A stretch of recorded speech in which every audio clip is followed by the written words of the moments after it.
Ada dua ya, mangsa maju. Sila. Terima kasih. Terima kasih Datuk Yang di-Pertua. Selamat petang dan salam sejahtera. Terima kasih bagi saya peluang sentuh sedikit tentang poin-poin bajet 2015 mengenai beberapa perkara Kementerian Wilayah Persekutuan termasuk DBKL, Jabatan Perdana Menteri dan juga Kementerian Kewangan. Nombor satu, tentang Kementerian Wilayah Persekutuan DBKL. Baru-barunya ini musim intermonsun.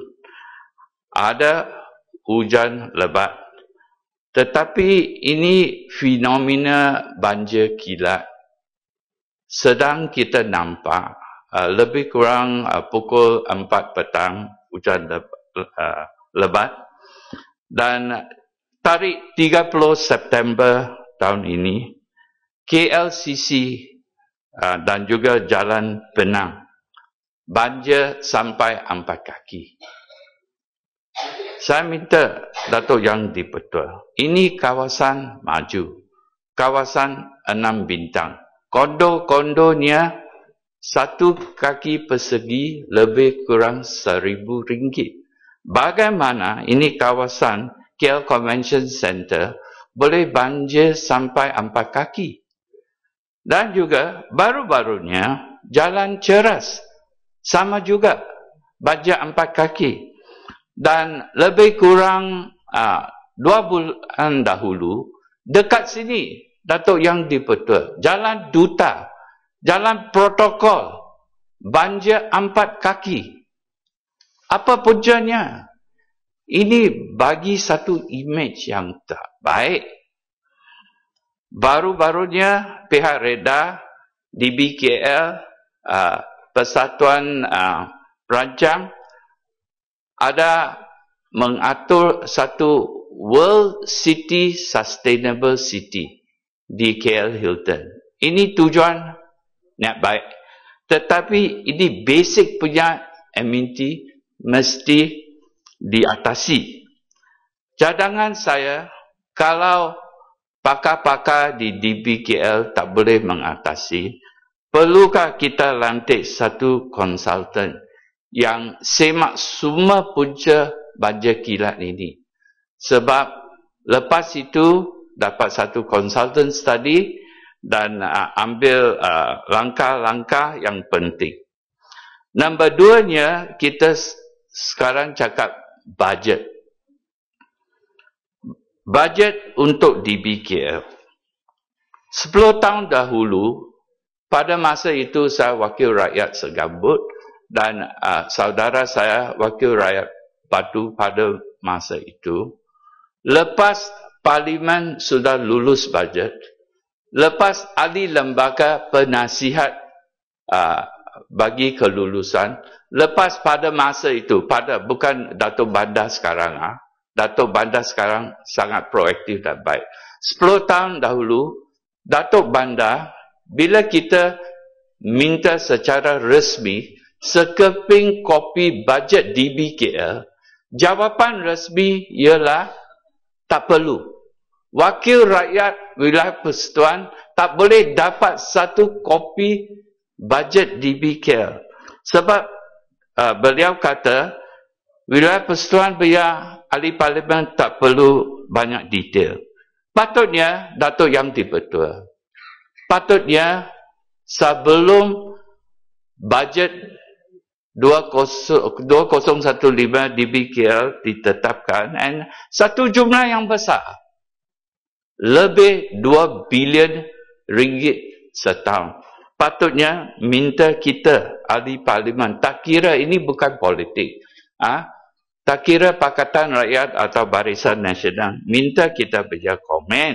Sebab kita sentiasa turun padang dan kita tahu kehendak-kehendak pengundi atau orang tempatan.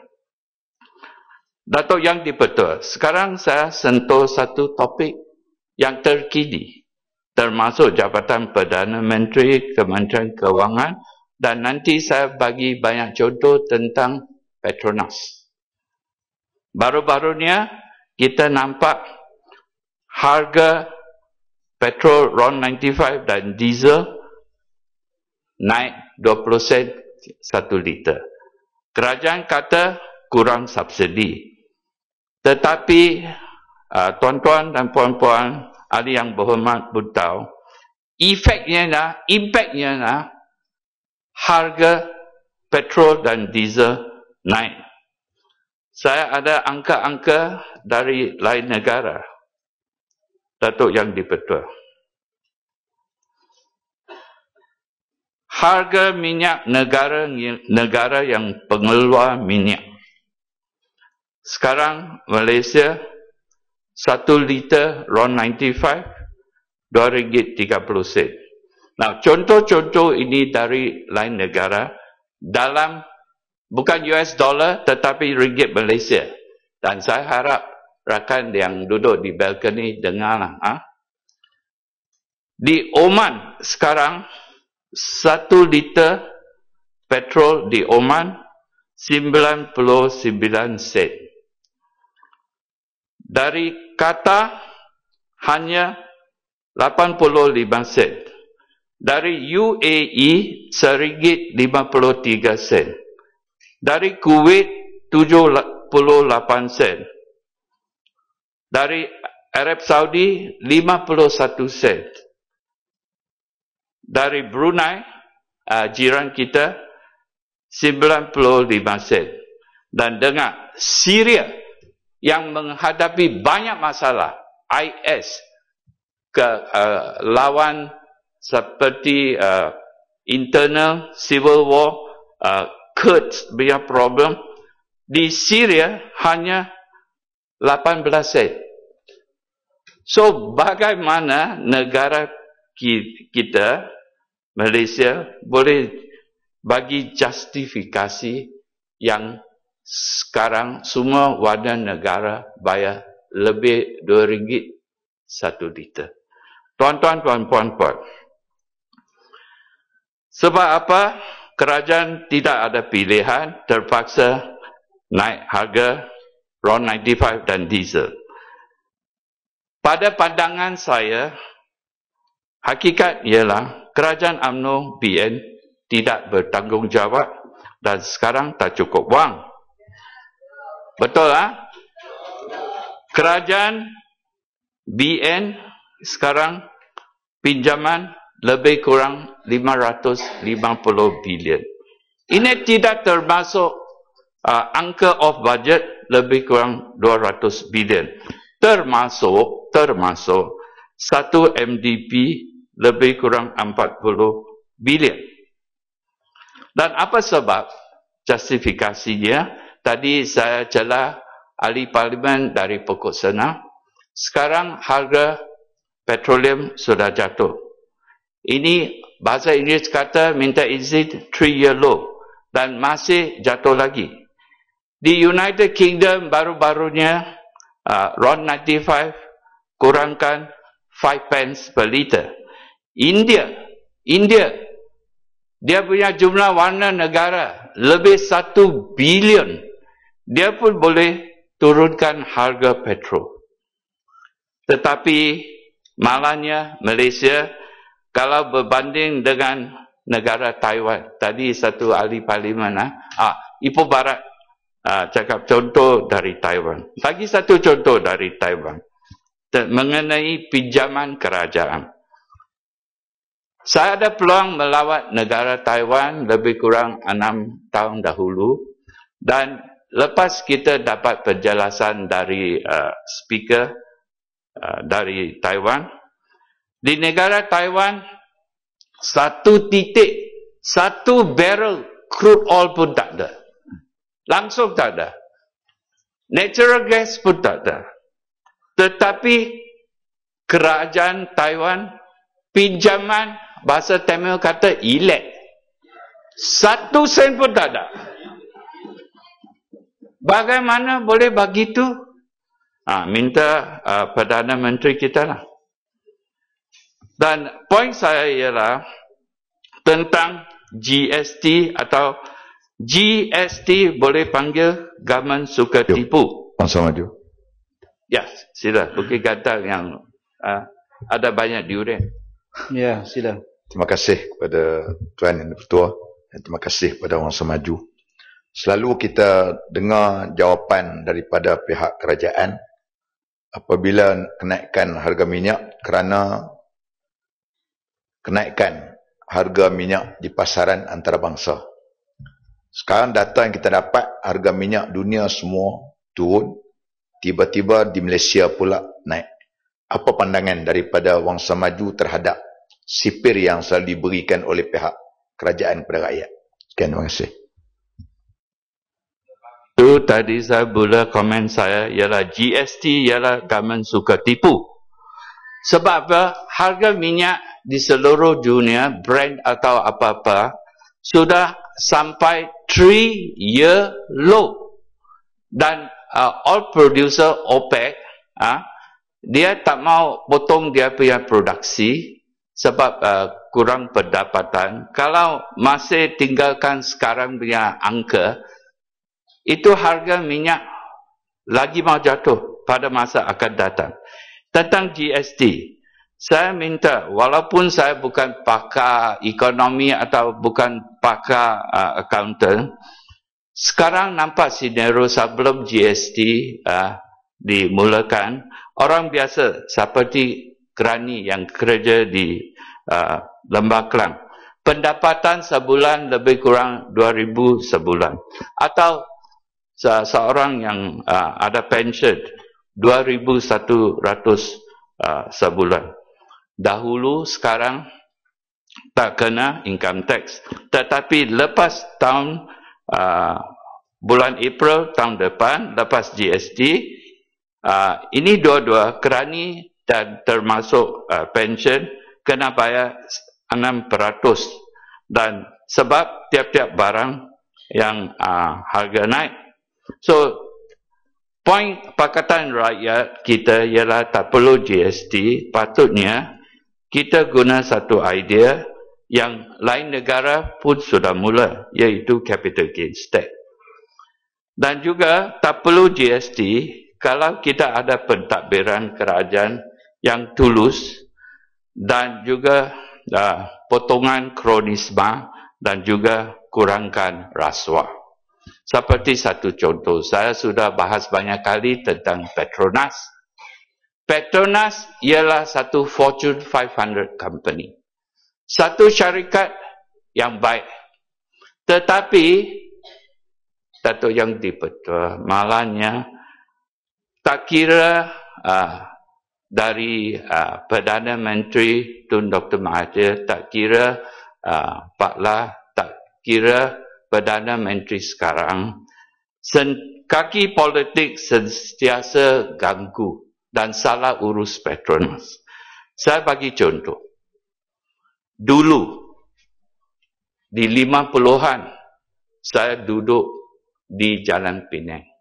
Pada masa itu, kawasan itu ialah Selangor Turf Club. Dan pada zaman 90-an, Perdana Menteri Malaysia Tun Dr. Mahathir ada satu idea nak bina Twin Towers. Itu pun tak apa. Guna 5 bilion pun tak apa.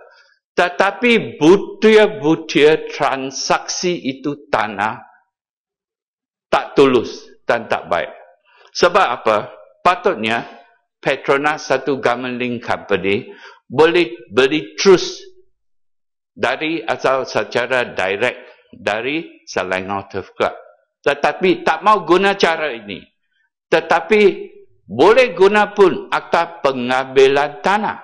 Tak mau guna cara ini. Tetapi terpaksa Selangor Turf Club jual kepada satu kroni atas harga 300 million pada masa itu. Pada masa itu 300 juta ada satu angka yang besar.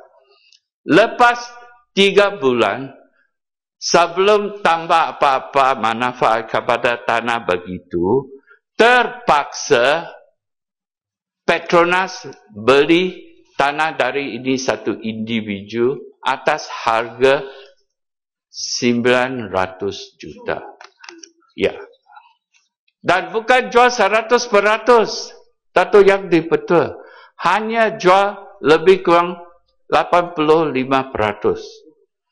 Dan bagaimana boleh justifikasi transaksi ini? Contoh nombor 2 dari Petronas ialah Prince Court Hospital. Saya latihan pegawai perubatan. Sekarang satu ahli lembaga dengan satu hospital swasta. Hospital business bukan senang. Prince Court Hospital yang dipegang oleh Petronas bukan core business Petronas.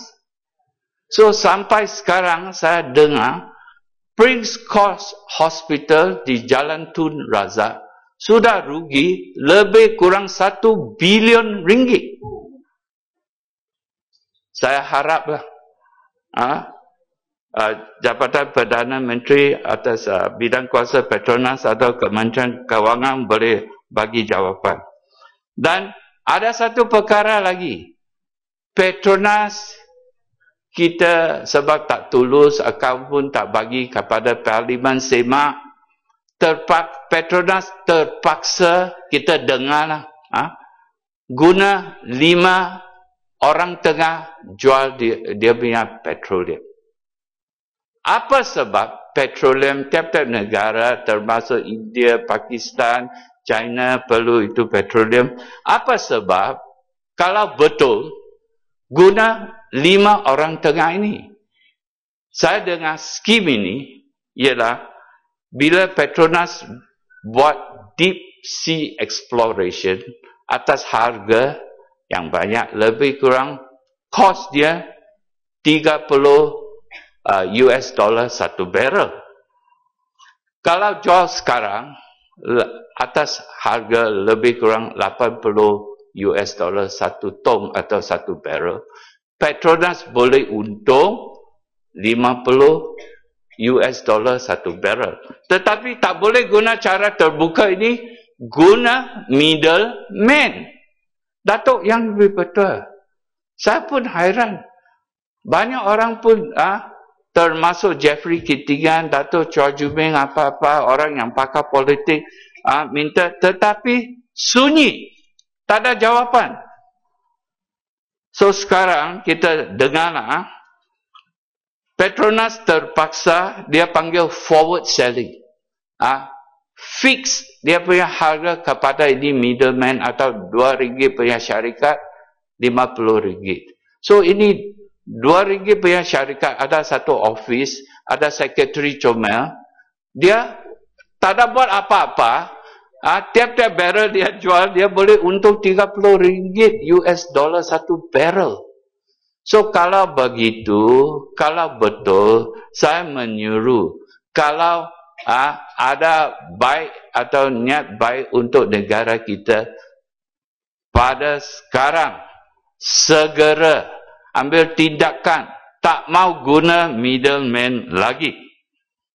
Dan satu perkara lagi tentang ini Limbang Sarawak. Pada masa itu bekas Perdana Menteri Dr. Mahathir bongkar di blog site dia. Dia kata, bagaimana bekas Perdana Menteri, ini tanah Limbang Sarawak, blok L dan blok M, boleh bagi percuma kepada negara Brunei di bawah tanah itu, sebab ini tanah di atas tanah Sarawak, Borneo, dan bukan dalam laut. Di bawah tanah itu ada lebih kurang reserves of minyak $3 bilion. Itu bukan kita kata. Ini bekas Perdana Menteri Tun Dr. Mahathir kata. Betul atau tidak?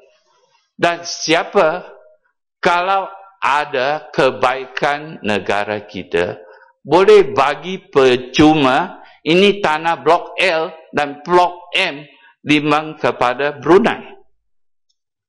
So, Dato' Yang Di-Pertua, poin Pakatan Rakyat itu ialah walaupun ini GST sudah mula diguna lebih kurang di dunia ini 180 negara, tetapi di Malaysia tak perlu. Sebab apa?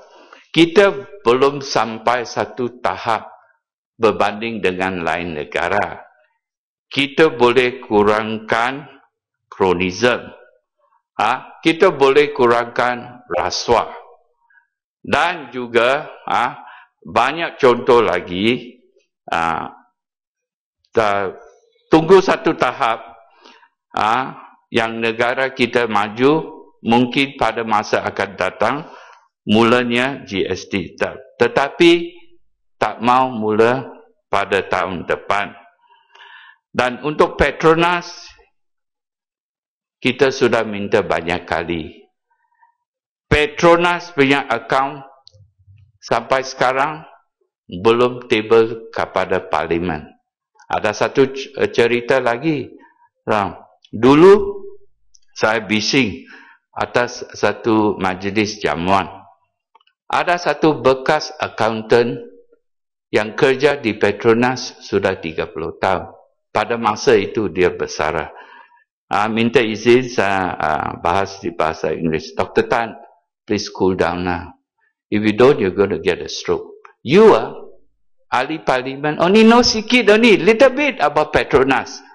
I worked 30 years in Petronas.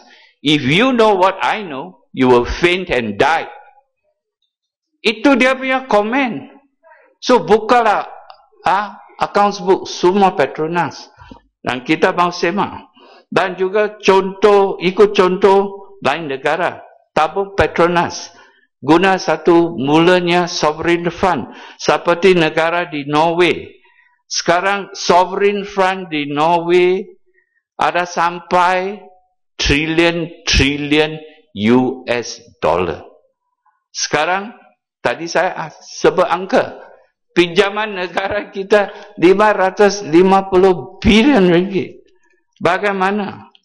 Dan kalau ikut contoh sovereign fund Norway, profit atau untungan Petronas hanya boleh terhad guna di kerajaan. Sebab itu, kalau kita jimat, kita urus baik-baiknya. Kalau begitu, pada masa akan datang, Malaysia ada sampai satu tahap yang cerah. Tetapi, kalau you minta orang biasa, orang yang pandu taksi, orang yang buat bisnes, memang sekarang tidak ada kepercayaan untuk kerajaan Barisan Nasional. Sekian, terima kasih.